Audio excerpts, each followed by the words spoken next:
Hello everyone, welcome back to Auto Trend TV. I am your Viprajesh and I am very much excited because this is September, and although September is going to end very soon, there are two brand new small cars to be launched in the Indian market, namely the Maruti Suzuki Espresso and the new updated facelifted Renault Kwid. And I am going to compare the specifications and the overall nature and character of both of these cars.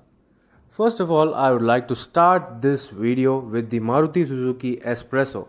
The Espresso is essentially an all-new car from Maruti Suzuki. It does not have any relationship with any other Maruti Suzuki small cars. This is a car aimed right up against the Renault Kwid. But the thing is, this car looks ungainly and weird in overall proportions when you compare with the Renault Kwid. It looks more like an Alto on steroids, with the front bonnet and grille borrowed from the Maruti Vitara Brezza or a Mahindra Scorpio. The Kwid inspiration is clearly evident on the Espresso, but it is nowhere as good looking as the Renault Kwid. On the other hand, the new facelifted updated Renault Kwid, as teased by Renault India itself and on the spy shots as well, it looks so very much mature and revolutionary when compared to the Espresso. The new updated Kwid has got the multi-tire headlamps, which are the trend now currently for SUVs around 20 lakh rupees.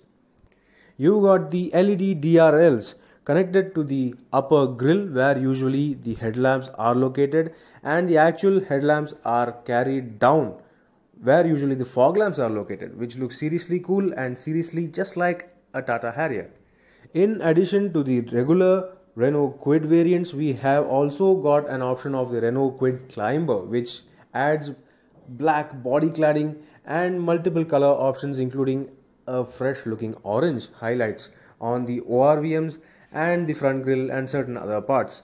Along with this, add a 14-inch stylized steel wheel setup carried over from the Renault Triber, I suppose, and that looks seriously cool.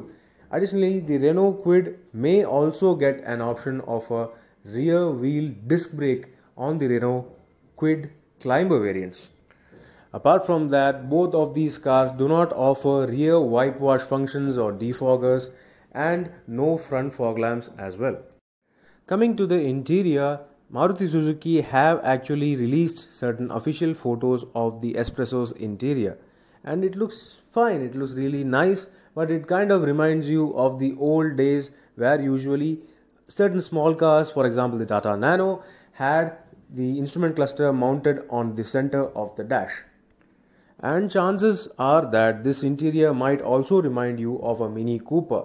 The way the center console has been designed, with a circular console for the touchscreen system along with the instrument cluster, it is exactly similar to a Mini Cooper.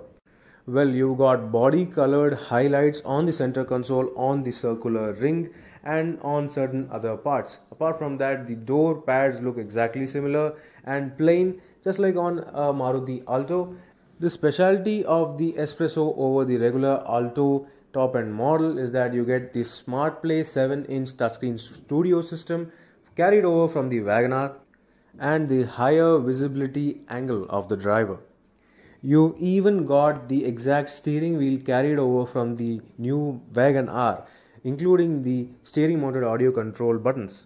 You get only front two power windows on the Espresso, whereas the rear seats get manual winding windows only, which is exactly the same case on the Renault Kwid as well.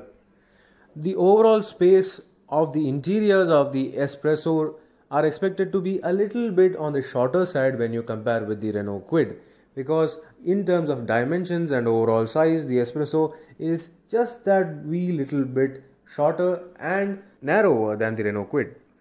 Talking about the Renault Kwid's interior, Renault has not yet officially released photos of the updated Renault Kwid's interior, but we have got certain spy shots which reveal certain essential details. The Renault Kwid updated model gets the 8-inch touchscreen system, including Android Auto and Apple CarPlay, carried over from the Renault Triber. Along with that, even the pizza-shaped instrument cluster design from the Renault Triber has also been carried over from the Renault Triber to the Renault Kwid as well. Apart from this, we also expect Renault to add certain better quality materials on the interiors of the new Kwid. The Renault Kwid has always been the segment leader in terms of boot space, offering more than 300 liters of boot space, which is fantastic for a small city car. Now, we do not certainly expect the Espresso to overtake the Renault Kwid in terms of overall boot space, but we also expect certain decent levels of boot space, roughly around 250 liters on the Espresso. Next thing is safety. Well, both cars are expected to offer dual airbags, ABS and seatbelt warnings and high-speed reminder alerts on the top of the line variants. But the Espresso is expected to offer only a driver airbag as standard on lower variants. This, along with the fact that the Espresso actually weighs a little bit less than the already existing small Alto 800, does not really sound well.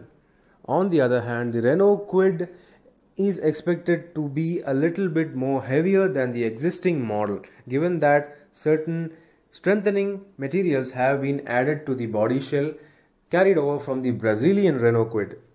But yet we are not sure how much of these features will be standard from the entry-level model and how much is the safety improved on the new updated Kwid. Next thing comes engine options. The Maruti Espresso is expected to carry forward the exact same 3-cylinder K-Series 1-liter petrol engine from the Alto K10 and the Maruti Suzuki Celerio, which will make it adequately peppy for city purposes. Whereas the Renault Kwid is expected to carry forward the Energy Series 1-liter 3-cylinder petrol engine from the Renault Triber. The Espresso 1-liter engine is expected to produce around 67 PS of power, whereas the Renault Kwid Energy Series engine is expected to produce around 72 PS of power, which makes the Renault Kwid that bit more peppier, at least on paper. The last thing comes up to the pricing. Both of these cars are expected to cater towards the exact same customer. A customer who wants a city-friendly urban small car but needs that additional ground clearance of 180 mm, which is exactly similar on both these cars. They also want a nice looking car with nice features and the latest technology with the best mileage. On these terms, the Espresso is expected to provide the best mileage, better than the Renault Kwid, but still on the other areas including interior and overall looks and proportions, it looks seriously ungainly and undesirable. Whereas the new updated Renault Kwid has got a revolutionary design, redefining urban small cars and looks so much more desirable. So that was my opinion on both these cars. Do let me know what do you think about both these cars. Which one is the best according to you? Going by these photos, we will update you soon when both of these cars are actually available in person in a detailed walk around review. So see you on another video. Thank you for watching. This is Viprajesh signing off.